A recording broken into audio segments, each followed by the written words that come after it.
सदर Nicolas Maduro की गिरफ्तारी की तस्वीर शेयर करने के बाद अमरीकी सदर ने वेनेजुएला में फौजी कार्रवाई देखने की तस्वीर भी जारी कर दी। ट्रंप ने अपने सोशल मीडिया प्लेटफॉर्म पर 2 तस्वीर जारी की हैं, जिनमें वो मुबैना तौर पर वेनेजुएला पर अमरीकी हमले की कार्रवाई देख रहे हैं।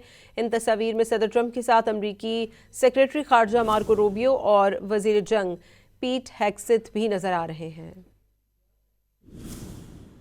सदर निकोलस मादुरो की गिरफ्तारी की तस्वीर शेयर करने के बाद अमरीकी सदर ने वेनेजुएला में फौजी कार्रवाई देखने की तस्वीर भी जारी कर दी। ट्रंप ने अपने सोशल मीडिया प्लेटफॉर्म पर 2 तस्वीर जारी की हैं, जिनमें वो मुबैना तौर पर वेनेजुएला पर अमरीकी हमले की कार्रवाई देख रहे हैं।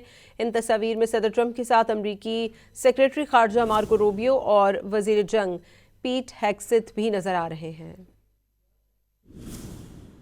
सदर निकोलस मादुरो की गिरफ्तारी की तस्वीर शेयर करने के बाद अमरीकी सदर ने वेनेजुएला में फौजी कार्रवाई देखने की तस्वीर भी जारी कर दी। ट्रंप ने अपने सोशल मीडिया प्लेटफॉर्म पर 2 तस्वीर जारी की हैं, जिनमें वो मुबैना तौर पर वेनेजुएला पर अमरीकी हमले की कार्रवाई देख रहे हैं।